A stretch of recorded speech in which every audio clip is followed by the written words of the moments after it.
Aloha. Welcome to the Top Tech Talent Reemployment Project. I'm Peter, and this initiative is all about supporting those impacted by layoffs and helping them find fulfilling roles. In our first episode, I'm joined by my friend Alex Ryan, a talented professional I worked with in the past before we were both laid off from the same company. Alex shares her inspiring journey from building trusted customer relationships and excelling in threat intelligence to her new approach to job hunting and staying positive. Key insights from Alex include the power of leveraging your network. She's got some highlights of impactful projects in threat detection and intelligence, and how she's staying mentally strong through these challenges with stoic philosophy. Now, this episode is packed with tips, motivation, and a reminder that layoffs don't have to define your journey. In fact, they can be the start of something better. And if you're in tech and you want to share your story, reach out. Let's get reemployed together. But for now, meet Alex. The numbers are staggering, folks. Over 200,000 people from 1,200 companies have been laid off here in 2024. And of that, approximately 141,000 or 82% of those individuals have been from the tech industry. So welcome and aloha to Top Tech Talent Reemployment Project. My name is Peter, and the whole idea about this is there's so many people that are laid off. A lot of you folks out there are looking for jobs, and I figured we might as well get some of these people on camera to share some insights, what they're looking for, and maybe get these laid off people back into perfect roles at a company they love. And to kick it off, I got my pal Alex Ryan with me. We used to work at the same company prior to us both getting laid off. Good to see you, Alex. Great to see you too, Peter. It doesn't have to be a downer. We can always smile about things in life that happen to us. It's a learning situation. So right off the bat, Alex, tell us a little bit about yourself and some of the roles you've done in the past. Yeah, absolutely. Thanks, Peter. So, what I would say about my roles that I've had, say, in the past 7 years, is that my strength is around working with customers, building a trust relationship, but then also using my deep technical experience within that relationship role or within any role in the organization. So, I've been working on incident response specifically for ransomware. I've also worked to implement security solutions for multiple customers. And then also, last 2 years, I've been working in threat intelligence. So, what I would say is that in my next role, what I can offer is the ability to interact with customers, build that trusted relationship, implement sophisticated security solutions across multiple types of architectures, and then also bring the threat landscape knowledge or perspective to customers to help them prioritize their defenses, whether that's within their solution or within a specific security product. Pretty cool. So obviously we had your strengths up earlier, and I can probably gauge that the favorite part of some of your previous jobs was that customer interaction. So explain a little bit about maybe a particular project you're proud of over the last couple of years. Yeah, absolutely. So I would say that with working with customers, my favorite part was being able to take detections that we had written and being able to cross-populate that across multiple customers. Hmm. Also, when doing threat intelligence, understanding defenses or solutions that other customers had put in place. And again, being able to share that information, obviously anonymously, across multiple customers. We are really the defenders of our customers, helping them stay safe from the robber barons that we have on the internet now. And so being part of that was really important to me. And that's the work I would like to continue doing. And so I'm guessing that's probably one of the biggest things you miss about working, right? Yeah, absolutely. I like to win together as a team, right? And so being able to have a common goal, work towards it together, and then being able to achieve that, and everybody is able to find value uh, in their work, and proud and secure in what they've implemented to bring value to the business. I enjoy Pretty that a lot. cool. So, in our final round, what was one thing that you learned now since being laid off and looking for jobs? Right. That the way to get a job these days is completely different than I did, even 2 years ago when I changed positions. So I would say that applying for jobs with a resume no longer works. So I had to go through that lesson learned. And Yep. then what has worked for me is obviously working my network, getting a reference internally, but then also working with recruiters for them to do the heavy lifting as far as filtering jobs that are both actively hiring and that I would be a good fit for. So that would be my recommendation to folks out there, is to use those two techniques. Yeah, definitely a great tip. And what are you doing now to stay hopeful? Because being out of work can be quite stressful, cause a lot of anxiety. Are there some things you're doing to kind of keep you settled? Yeah, so this is a real mental game for me. Yeah. And so I read a lot of Stoic philosophy and also study Tao in the way of Wei Wei, and blah, blah, blah. The whole point is that we suit up, we show up, we do our best, and then we let go. There are Yeah. so many things that are happening in the world that I can't control it. And so Right. my part is to do my best and then to let it go and just keep moving forward. If something doesn't come through, most of the time it's not about me. Absolutely take my lessons learned and reflect on what I could have done better, but don't let it get to me as far as I did something wrong, there's something wrong with me. Don't go down that path. It's a long dark road, and we don't want to do that.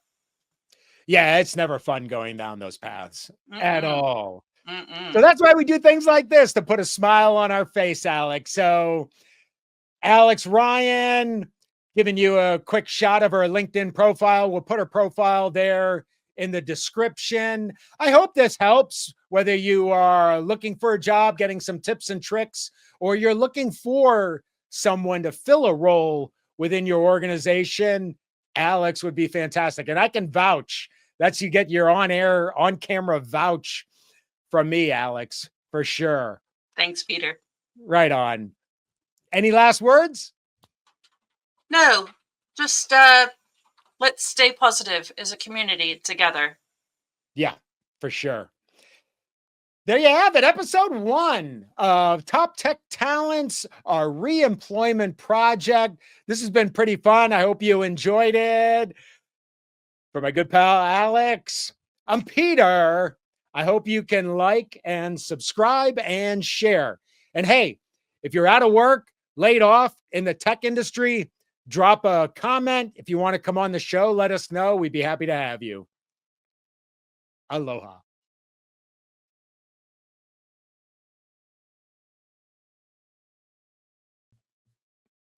Aloha, and welcome to Top Tech Talent Reemployment Project. I'm Peter. The whole idea behind this is that the tech industry has been decimated both 2023 and 2024 with layoffs. The layoffs have continued here into the end of 2024. So, this is an opportunity for us to get to know some of those top technology talent folks out there in the wilderness looking for roles. And today I'm excited to have an old colleague going back a number of years, Julia. Hi, good to see you, Julia. It's been a little It's good to while. see you, Peter. How are you doing? I'm doing pretty good. You know, with this whole job market, just figured I might as well kind of do what I love and maybe help some folks out along the way. I love that you're giving so many people an opportunity to sort of put their personality out there. A lot of times, that process of making a resume about yourself takes a lot of the exciting, weird things, all your little quirks just go out the window. But Here, I think people get an opportunity to show what it would be like to work with them. And that's so important for knowing if you're going to be a good fit for a team. Absolutely. So why don't we kick it right off? Tell us a little bit about yourself, Julia, and some of the jobs you've been involved with and what you're really loving to do in the workplace. So my name is Julia. Hi, my pronouns are they, them. Um, Technically, I am a writer, but my training as a writer came while I was studying computational cognitive neuroscience, which is why I get to fit into this tech universe. I like to say I was working with AI before it was cool because it was back in the early 2000s that I was building little like 400 node backprop models and stuff like that. Right. But what I really love to do is kind of this matchmaking between a company and their products and services and a potential customer, where you do this process of getting to know really intimately what a particular individual potential customer or group of customers, what problems they're dealing with, what kinds of things annoy them, how much time they even have to think about you and your company or you and your solution. And then think about the best way to tune how you talk about your products and how you talk about your solutions so that the people who you're trying to reach care what you have to Yeah. say. So was there one particular kind of project in the last few years that you were particularly proud of when it comes to matching solution with customer? Is it okay if I talk about a project that was kind of a failure in some way? I think that's right, because failure, shoot, we're failing at getting a job, but we're learning and plowing through. So absolutely, it's a learning experience. Have at it. So it's only a kind of failure, but it was a really fun project to work on. We were working on a go-to-market campaign, and we were trying to reach a group of developers with a product that was designed to be able to accommodate any of like the weird characteristics that somebody's system might have. If you have one of these janky, cobbled together ecosystems of technology, we would still be able to secure whatever it was that you had. And I got to thinking about the developers that I've known personally and had as friends in my life, and how they had this kind of very deep affection for the weird quirks that their systems have because they're all cobbled together like that. And I thought, how do we represent those quirky systems in a way that shows that they are lovable and that they deserve the protection of this security service? And we ended up coming up with these really sort of adorable, cartoony things that in market didn't perform well because there was a sense of, I don't understand what this imagery means when it comes to its relevance to the product. But it worked really, really well at conferences as swag. So we had plushies made of these little adorable systems, and people were like they were gone. Instantly people Yeah. were like, give me one of those, I'm bringing it home to my children so they can play with my little plush server rack. So we changed the messaging and the imagery and market, and it ended up working out fine. But it was really fun finding that divergence where it's like what works in person when you have an opportunity to tell the story that goes Yeah. with that imagery can be different than what works in a hero image or banner ad or social media post. Yeah. And so the way you were describing it, it kind of reminds me about sort of becoming a little emotional in a good way, that emotional attachment to the solution.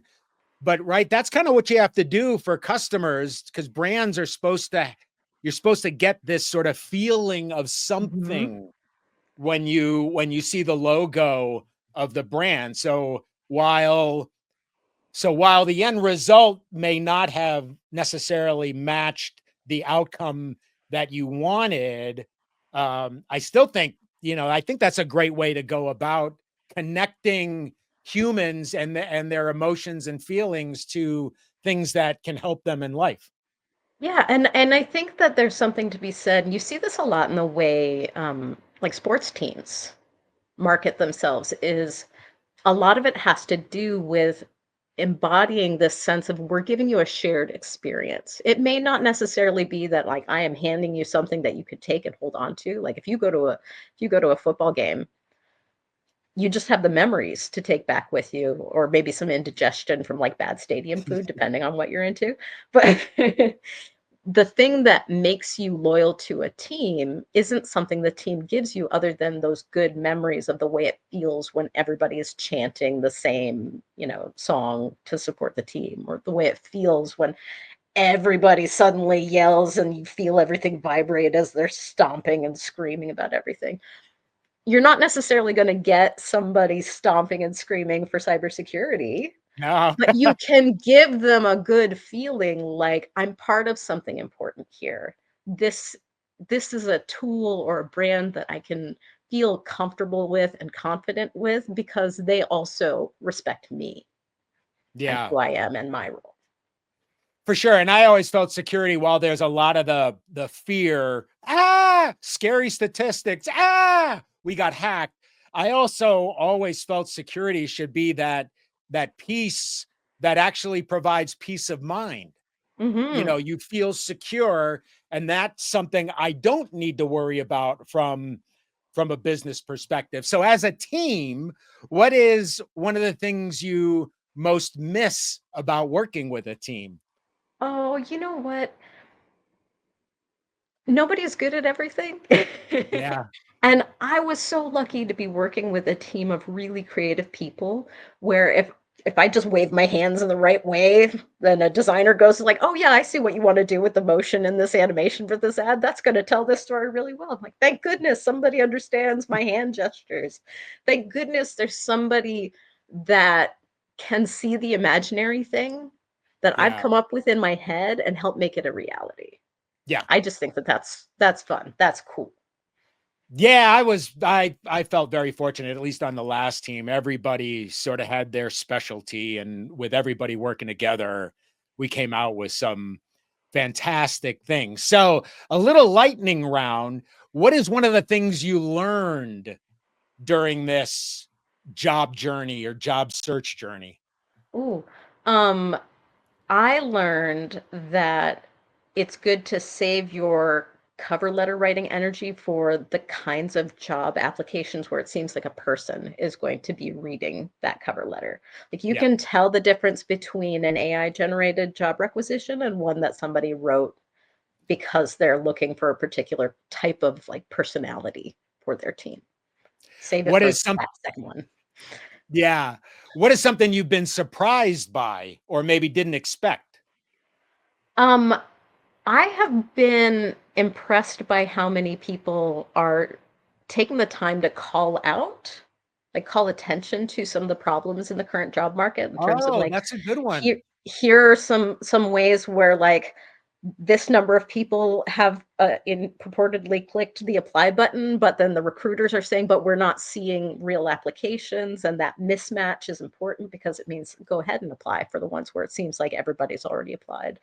Things Yeah. like if you don't get that rejection email right away, that automated rejection email right away, that might actually be because you're like the second best candidate, and they're just waiting to see if the primary candidate goes somewhere else. So don't give up hope and stuff like that. And so then would that be maybe your piece of advice or a tip for everybody, not giving up hope, or what would you? Definitely don't give up hope. And also think about ways that you can do like a multi-pronged approach when you're Mm, applying for a job that you're really interested in. Don't just put in your application, but look like, do I have a second order connection on LinkedIn to somebody who is part of this team already? And can I get their connection that we share to write me a little note about it? No, if you see that there's an email address, or because you've worked with people from that company before what their typical address format is, don't be afraid to send a cold email. Salespeople do that all the time. all the time. Test it out. Yeah, It might work out for you. that's my biggest thing, as I've noticed. It's not who I know, it's who the people it's who the people I know, who they know, that's Hmm. important. I don't know if I explained that right, but Yeah, it's that. That second order connection. That second level. We're all playing 6 degrees of Kevin Bacon, but in order to try to make rent, Right. Yeah. What are some of the things you're doing to stay hopeful? Because this can be quite stressful, lots of anxiety. I have the greatest kids in the world. I understand everybody else does too, but I'm quite fond of mine. And I'm so grateful for how understanding they have been about the need Oh, to like cut back the family expenses and do, especially around the holidays. They were like, Mom, what if we exchanged library books? That way you don't have to pay for anything, but we get oh, that's something so cool under sweet. the tree and stuff like that. So just thinking about how resilient they are being inspires me to want to be more resilient. Yeah, And in terms of keeping busy, I mean stuff like this. How I you love doing? it. So, one final one. What would you do if you knew you could not fail? Ooh, um, that's such a fun question. I think that if I knew that I would not fail, one thing that I would really like to do is actually expand my little independent wrestling promotion that I secretly run. Oh, nice. I am so excited right now because one of my very dear friends who is a local luchador by the name of Celestial, he had a big improvement in his wrestling career prospects in part because of a show that I did last February that just happened to be really, really successful. And he got a lot of eyes on his amazing wrestling talents. And just being able to take my ability to do marketing and help somebody have a career in something they had wanted to do for their entire life, that's an amazing feeling. And being able to help people is something I love to do. Oh, that's so cool. And, obviously your skills transfer from not only the tech industry, but also the world of entertainment. It's a lot of the same kinds of things. I was actually working on kind of a branding exercise with Celestial because he was like, "Oh, well, this was my former wrestling persona, but I really want to create something new to build on this new energy, this new attention that I'm getting." But a lot of the same branding exercises apply to one person as applied to a massive global corporation. For sure.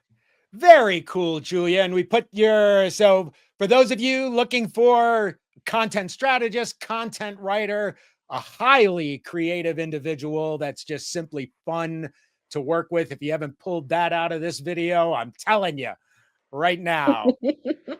So there's her LinkedIn profile. We'll include the link in the description. But obviously, if you see it, you should remember it. Any last words, Julia? Oh, I'm just glad to be here. Thank you, Peter. Well, thanks for joining me. This year, one of the early adopters of the Reemployment Project. And for those of you who don't know, Julia actually helped with crafting some of the questions for this series. And I even hijacked, I used to have it as top tech talent ready to go. So they were ready, they can jump and start their job right away. But when she pulled out the Reemployment Project, I had to use it. So thank you so much for that, Julia. And thank you for watching. If you enjoyed this, please hit that like, that share, that subscribe. If you yourself are unemployed or searching for a job in the tech industry, drop a comment. We'd be more than happy to get you on the show, maybe provide you with another piece of content for all of those recruiters out there as I knock stuff off my desk. And if you're a recruiter, please consider these folks that we're highlighting in the reemployment series. For my pal Julia, thanks for joining. I'm Peter, and this is Top Tech Talent Reemployment Project. Thanks for watching.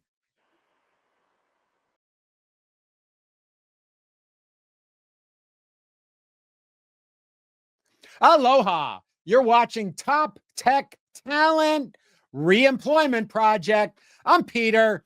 The whole idea is that the tech industry has been decimated by layoffs.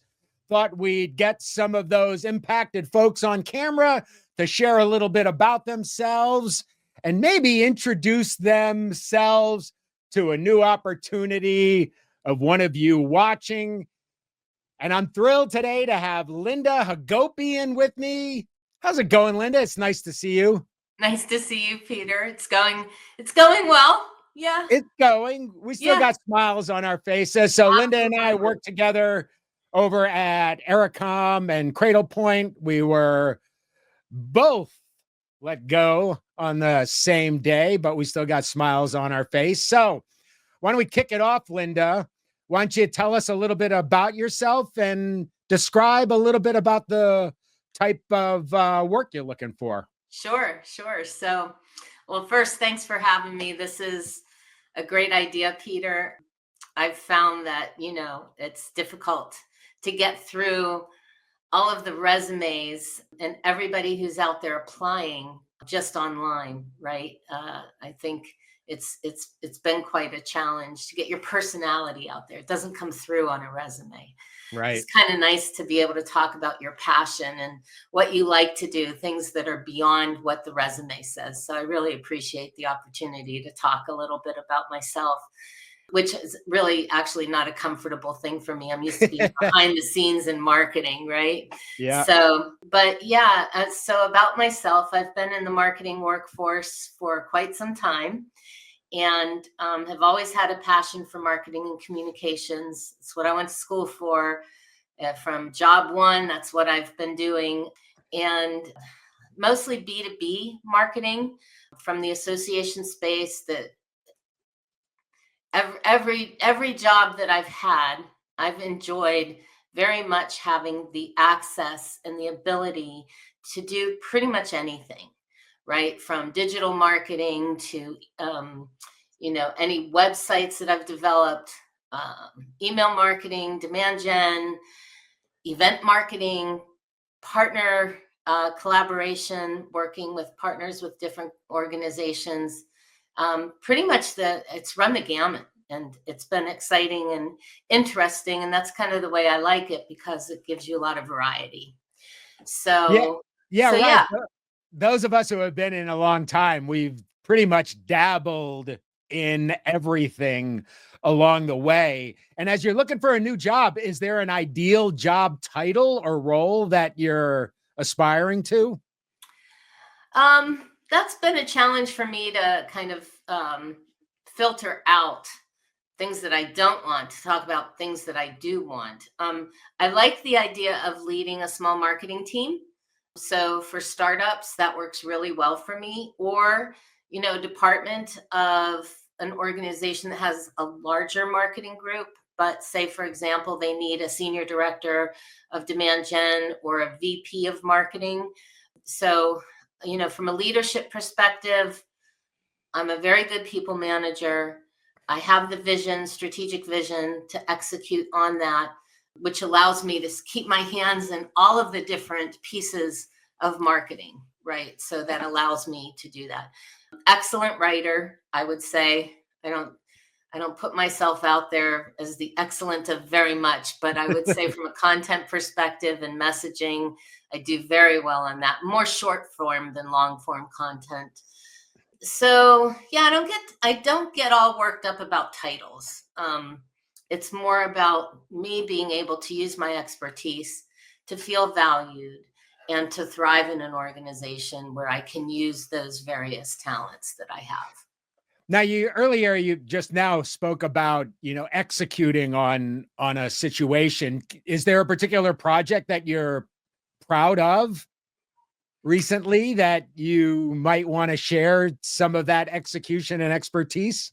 Yeah. So when we were with Ericom, this was prior to you joining the team, we launched our ZT Edge platform. And it was our cybersecurity platform with Ericom. It was the cloud security piece that launched the organization into a new direction. I loved working on that because it was soup to nuts.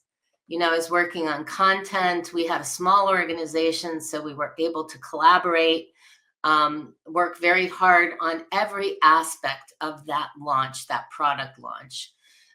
So it was video content. It was content strategy. It was website development where I worked with, I'm not a website developer, but, worked with various vendors, creative folks, graphic designers, everything, and was able to pull all of that together. That was a very exciting time for Ericom, and I got to come in right in the beginnings of that, and it was very, very cool.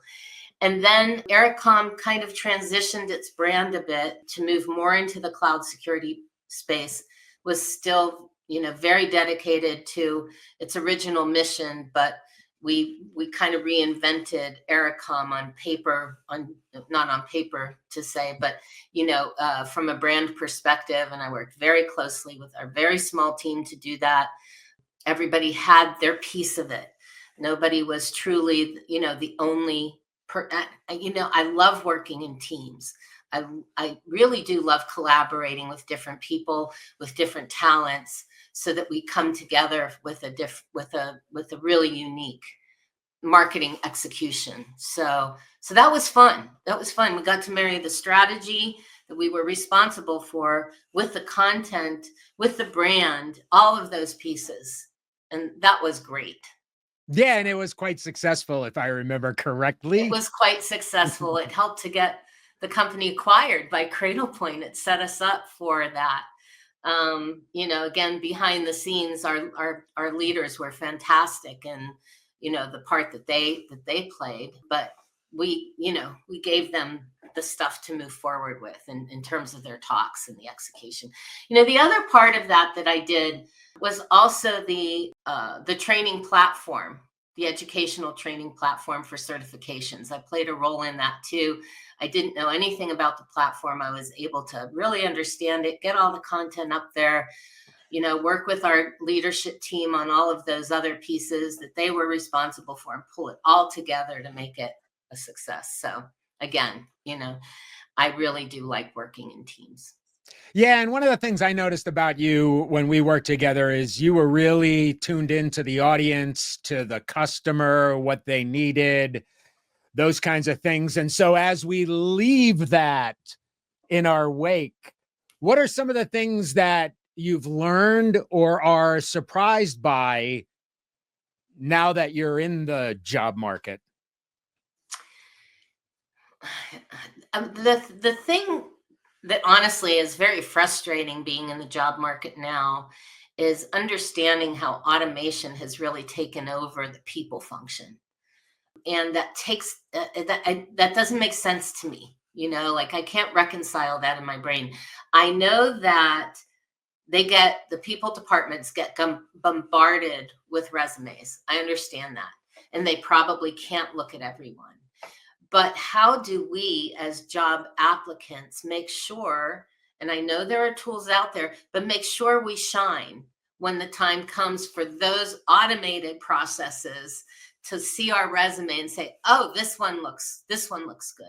What doesn't come through, and I kind of mentioned this in the very beginning, what doesn't come through is our personalities, our dedication, the passion we have for the work, how we're ready to go above and beyond. None of that comes through. None of that comes through. It's all about the numbers. And I understand all of that's important, don't get me wrong. But being able to work with your teams, being able to work with the sales teams, which we know that historically marketing and sales has always butted heads. And that's another thing I never understood, because we're working toward the same goal. Yeah. And it doesn't need to be that way. So that's why collaboration for me is key in all of this. But I would say that that's one of the things that really surprises me about looking for a job now, is how the people function and the HR, and how they've reinvented themselves to be more interested in their people and making their people happy and all of that. That's after, I think, all of that in positioning and the ability to be able to do that comes after people are hired. But before people are hired, the whole people thing seems to go out the window. Yeah. The whole understanding of people thing seems to go out the window. Yeah, when everything's code these days and it's going to be a machine that all it does is kind of, do you got the same words here? Nope, bye. Yeah. You got the same words here? Great, come along. Right. Without even getting a sense of the individual and who they are and what they're about. And hence we got this program. Right, right, exactly. That's part of the idea, Yeah, yeah. So So that what did are some of the surprise things me. you're doing to kind of not go nuts, right? Sort of curb the anxiety, maybe stay a little hopeful. What are kind of the what do they call that? Not self-help, but self-care types Right, of things that you're the doing? self-care. Yeah, so that's been a challenge because I thrive in the work environment. I don't thrive in trying to figure things out for myself, right? So I really do thrive in the work environment. But the taking care of yourself part has become even more important now that the work isn't there. So I would say connecting with people, making sure, I reach out to people. I actually, use voice to tell my phone to call a friend of mine, and it ended up misunderstanding me and called somebody else who I hadn't talked to in like 20 years. And she picked up, and we had this great conversation. So we have this little flexibility of our time to connect with people who we haven't talked to before for a while. And it was a great conversation, and reaching out to old colleagues and connecting with people that way. Definitely working the network has become very important in terms Yeah. of the job search. Alex had mentioned that the other day on her conversation with you, using LinkedIn to find work, working with a coach to keep kind of the spirits up and to play off, bounce ideas off of that person and make sure it makes sense, because what may be making sense to us now in our little world where we're kind of alone trying to figure things out, having somebody to talk to, be a sounding board, has Yeah. been very important to me.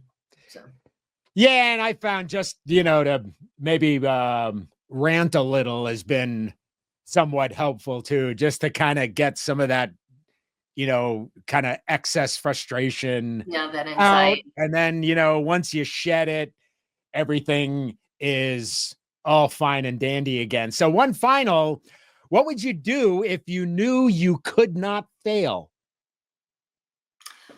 Fail or bail? Fail. You could Fail. not fail. Like no matter, you would be a success no matter what. So maybe what is kind of the not dream, but what would you do if you knew it would be impossible to fail?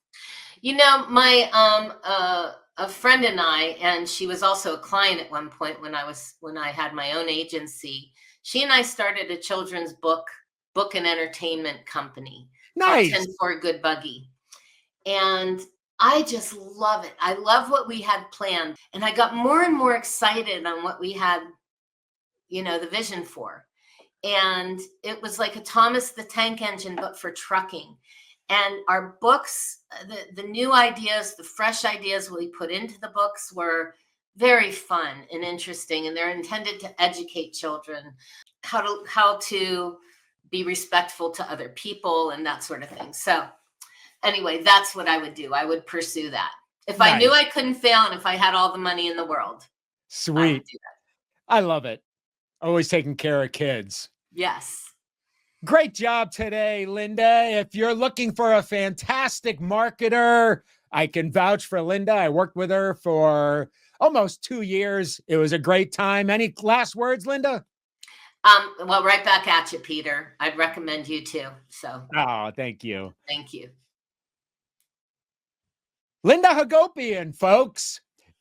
We'll make sure we put her LinkedIn profile in the description. Connect up with her. Even if you don't have an opportunity, it sure seems like she wants to connect with a number of folks. I think she will agree with that. And with that, hey, and if you want to get on the show, just send a note, drop a comment, DM me. Be happy to schedule with you. For my good pal, Linda. Thanks for coming on, Linda. Thanks, Peter. Nice to see you. Okay, nice to see you. I'm Peter, and this is the Top Tech Talent Reemployment Project. Thanks for watching. Aloha. You're watching Top Tech Talent Reemployment Project. I'm Peter. We're trying to help those who are open to work find their next gig. And today I'm thrilled to have an old pal from a previous company, Mark Jacobs, here. How's it going, Mark? It's doing great. How are you?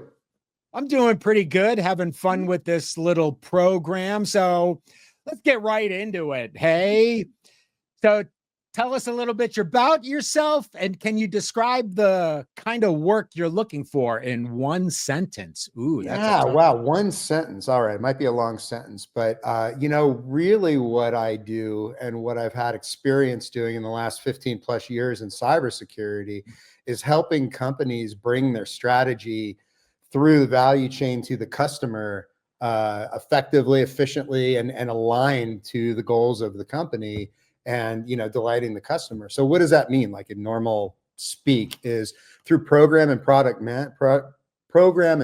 management, uh, delivering NPI programs, new product introduction, and Mhm. creating the processes and the frameworks that companies need to work cross-functionally together. So it's been called PDLC, product development life cycles, there's product life cycles, NPI, things of that nature. And so I'm looking actually to grow PMOs, program management offices, or product operations groups. I've been a director, senior director, doing this for years. And that's what I'd like to find. And so would that be kind of your ideal job title, the director, senior director level? Yeah, I mean, I'm open to VP as well. I've seen that, and I won't throw that away. But yeah, I mean, really, what I love about that job is, you're solving problems across the entire company. You get to see how a company runs, like 360-degree view, and you get to mentor and coach program managers to actually, help bring those products to market. Yeah, and so I imagine you have some unique skills around that whole process, don't you? Yeah, yeah. Well, I mean, I think one of the things that's unique about me is that I've been in the job, the workforce now for almost 30 plus years. And I've done this in different industries. It's just the last 15 or so years has been in cybersecurity. And I've been able to kind of extract out some universals that kind Huh. of work. I've seen some universals that don't work. So that's what I can kind of bring to the job, is that experience and in what works across very different industries, and then knowing a little bit of the subject matter expertise around cybersecurity specifically. A lot of companies these days are moving from on-prem to SaaS, and that's a Right. huge struggle, right? To transform that, because the whole company's got to go through that transformation. And I've been able to help companies do that along the way.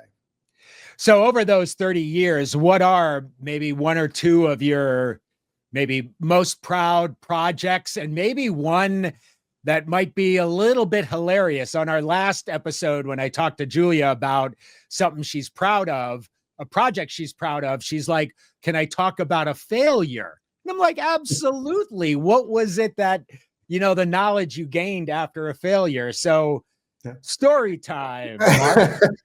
Well, one comes to mind, and it's not in the cybersecurity space. It was with a company, a GIS or a map making company. I was a geographer by schooling. Actually, I have a degree in geography out of school, and I got to work as a geographer making digital maps for some of the first companies that did the in-vehicle navigation.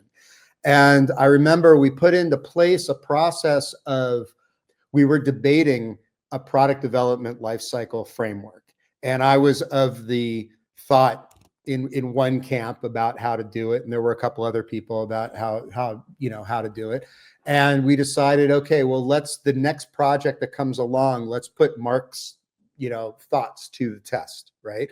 Well, what happened was we had a big map on the wall that we were creating. We were doing all the state highways and the interstate highways, and when we got finished with the actual line work, adding the line work to the map, we would print out the states, and we would put them on this big map just to kind of show how everything connects. But the map was far from done at that point. You have to add turn restrictions and addresses and signage and like all of this other stuff. It's a huge process. Well, there was a salesperson that was walking through clients and giving them a tour, and he didn't really know what he was looking at this map. So it was right around the time that the Olympics were in Atlanta. We're going to be in Atlanta. I think it was about 6 months or so before that. And the client said, "Oh, you have Georgia done?" And he said, "Yeah, it's on the map, so it's done." I said, "That's great. We can implement all this stuff before the Olympics and everything." And it threw the entire company into a huge, like chickens with heads cut off running around. And so, of course, my detractors said, well, let's use Mark's, way of doing it to see if we can actually get this project done.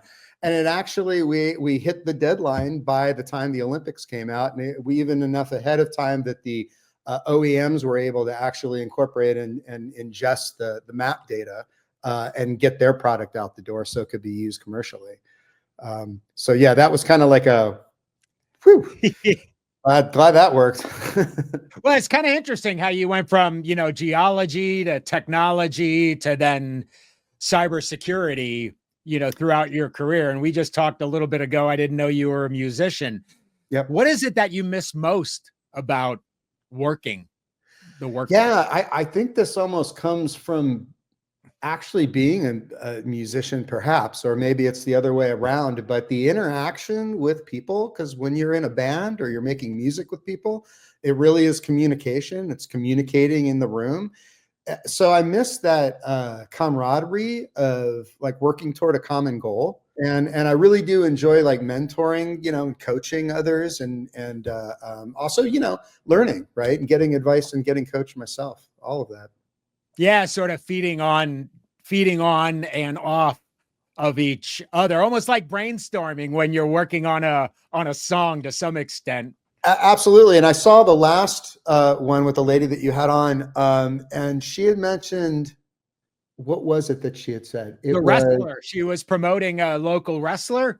Right. But she was saying she loved being part of a team because not everybody has this, is strong all the way around. You have different strengths, different weaknesses, and you can complement each other. And I thought that was a really, really good point.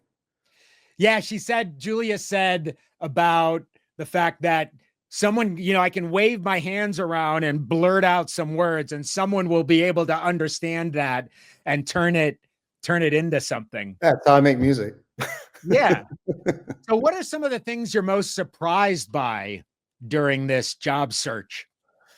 Yeah, it's a good question. I would say, so one of the things is how much the job market is dependent on the presidential election cycle. Not so much who wins and who loses, but it's kind of like the stock market in that they don't really care who wins or who loses. They just need to know, right? They don't like not knowing.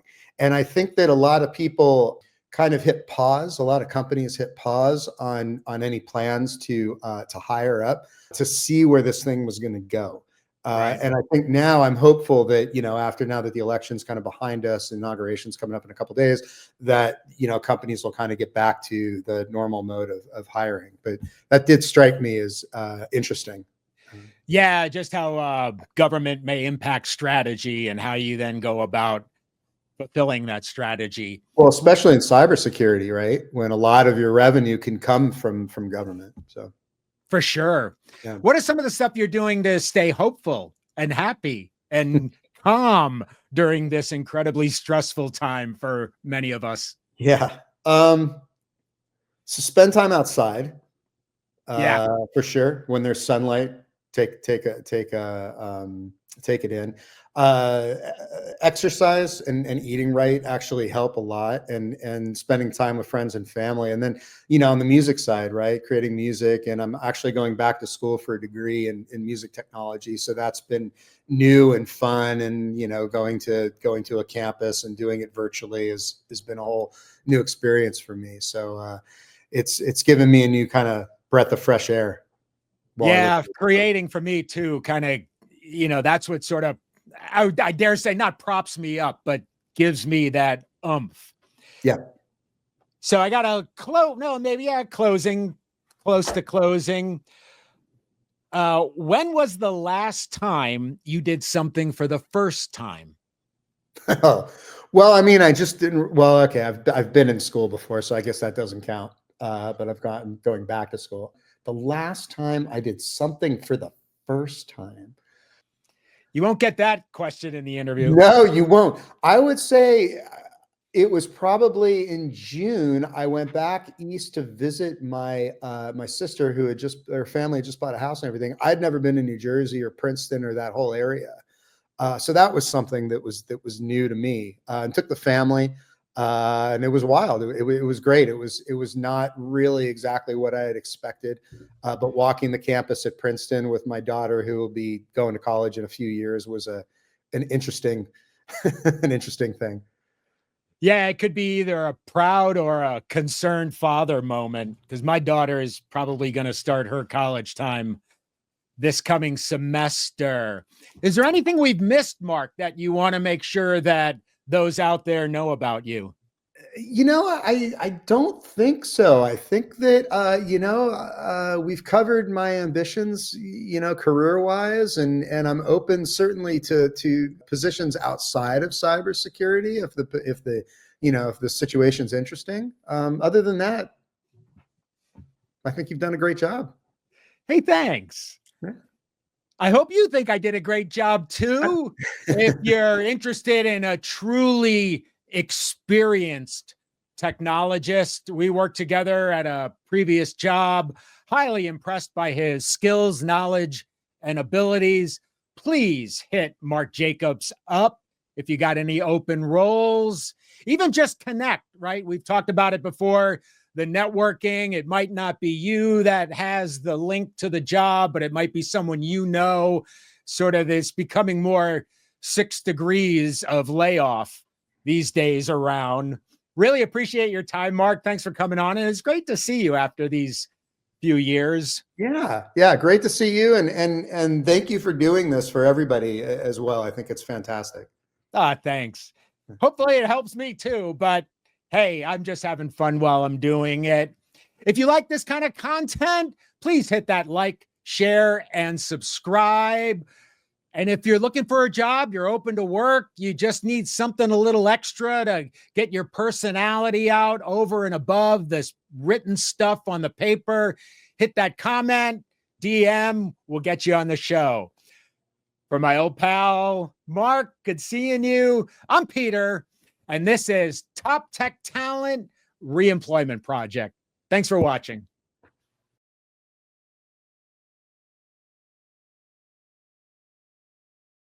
Aloha. You're watching Top Tech Talent Reemployment Project, where we're trying to help those who have been impacted by layoffs find their next great opportunity.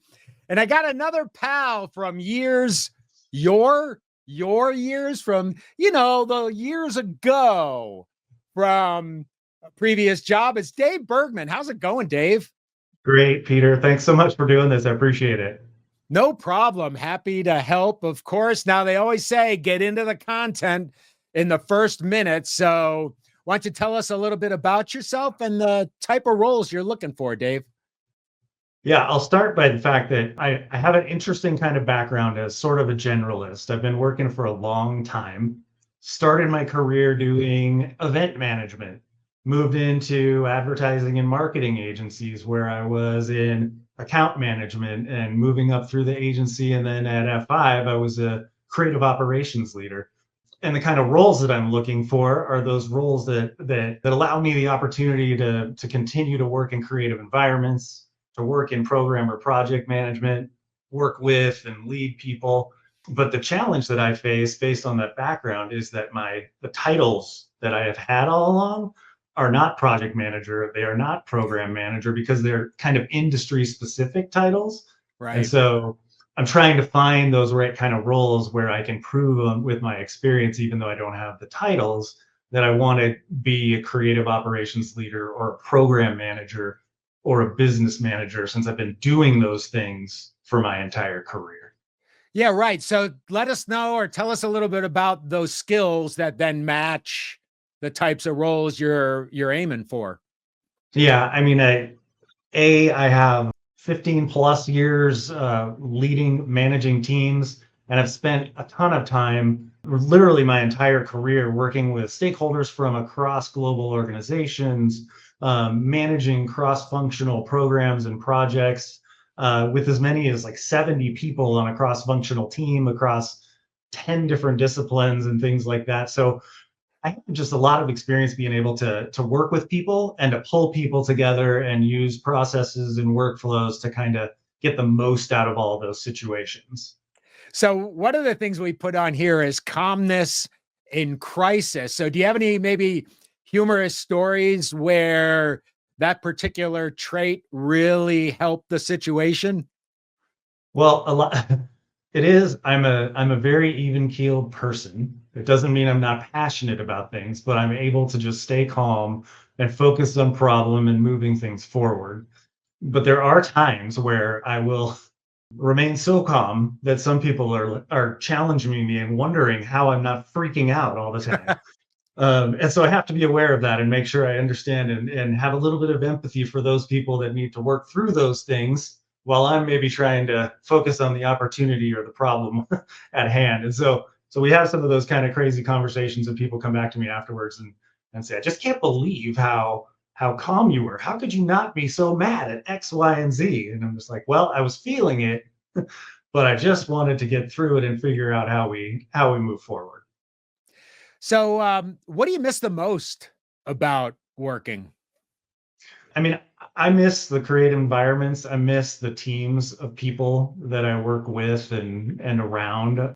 You know, particularly when I'm managing teams. I managed, at F5, I managed an amazing team of creative, like program project managers who were kind of the backbone of the entire creative agency internally there. And I just really enjoy helping people grow in their roles and watching them continue to grow and get more out of their roles. I'm always have this philosophy of trying to hire people who I think have even more potential than I do. And one of the interesting things that, as I've been kind of going through this, is reaching out to people from teams who used to report to me and seeing all these amazing people that are, at the same level as me now. They are higher level than me now, and it's like, that's the rewarding gratification that I get from being able to manage people too. Yeah, it seems like the best leaders pretty much surround themselves with a team that these individuals do at least one thing better than the leader, so that everybody kind of contributes. And it's also a key point. I know people have talked about this before, where you kind of you develop one of your team members, but you basically develop yourself out of a job, because these people have kind of graduated on. And Yep. there's musician stories, right, where you hear a certain musician goes to the teacher, and they're rock stars now, but that original teacher is like, oh yeah, at 11 years old, I couldn't do anything else more for him. He was already, surpassed me. Speaking Yeah. of work, as we are, what are some of the things that have surprised you about the job market today?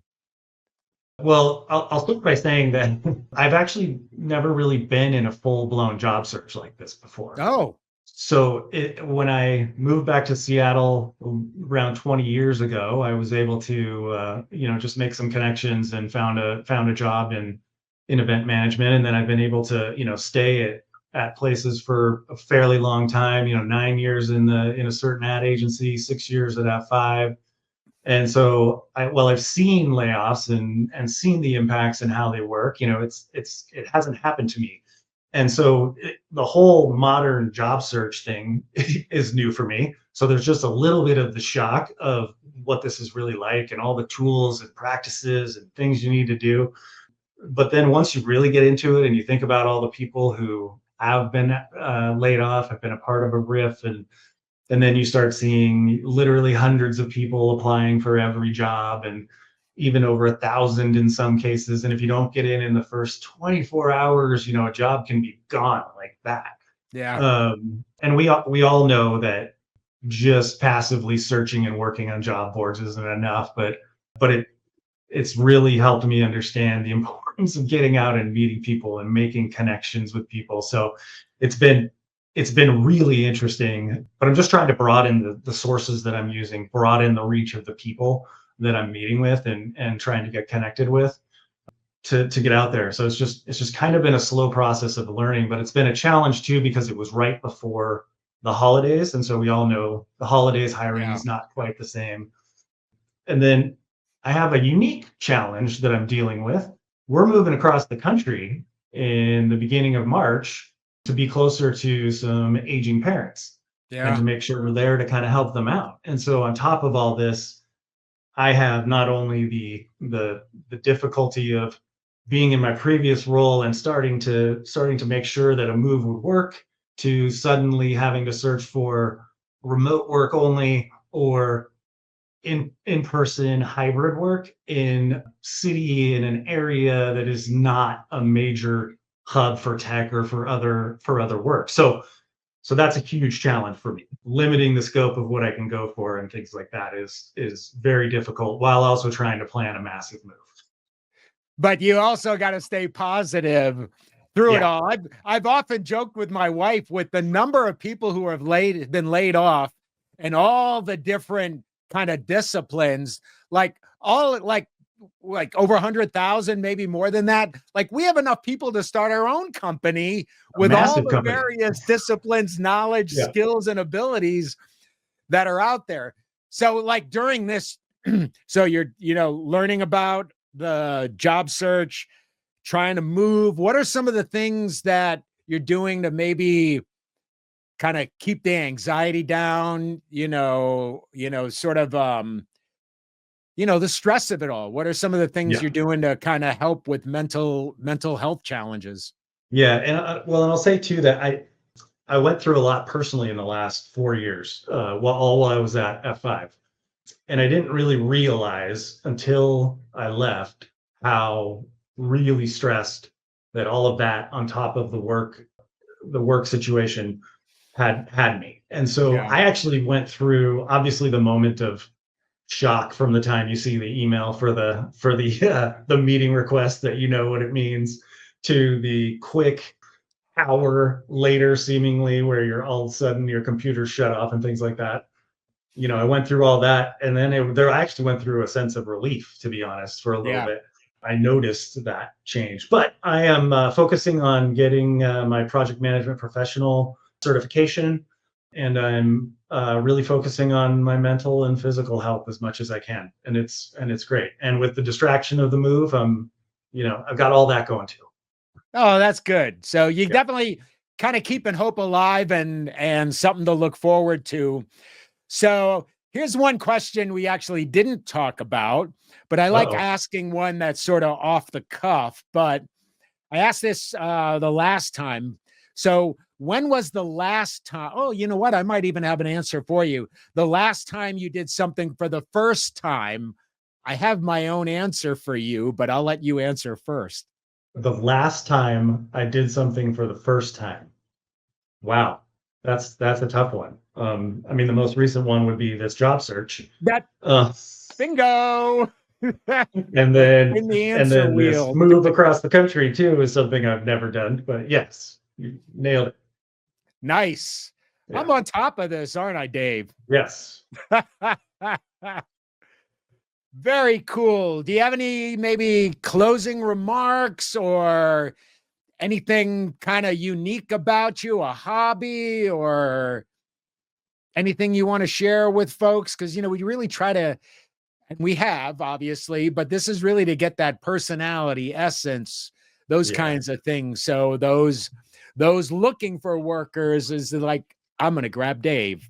Yeah. I just say, I'm somebody who's really a good kind of a glue culture person in any organization with a broad spectrum of experience from, marketing and creative strategy and brand through, like we mentioned, program and project management to business and creative operations. So I have a lot to offer. Just need to find the right place where I can get in and make an immediate impact on the business and its customers. And I'm just looking forward to doing it. I'm really looking forward to this next one because it feels like I have the opportunity to shape my career this next kind of phase of my career. So I am excited about it.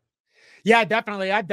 Myself included, Mark, who we spoke with, I'm going to say last week, but it's actually this week because we're recording this week. But those of us who have this, over 20 years in the industry, we've done everything across the board, exactly. As we've kind of grown as the internet has grown. So I Yep. totally understand, and somewhat is the same boat as you. Right. Great stuff, Dave. Thank you, Really Peter. enjoyed speaking with Yeah. you. And if you enjoyed this content, first, get in touch with Dave, make some connections, find out a little bit about him.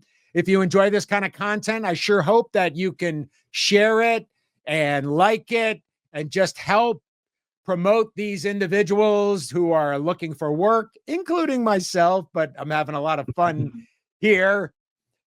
And for my good pal, Dave, it's really good seeing you. I always enjoyed working with you, Dave. So I know there's a company out there that's looking exactly for you. You just haven't met them yet. Same for to all you, Peter. watching, thanks so much. Really appreciate it. As I mentioned, like, share, subscribe, and I'll see you next time on Top Tech Talent, the Reemployment Project. I'm Peter. Say bye, Dave. See you later, everybody. Thanks. Right on. Take care.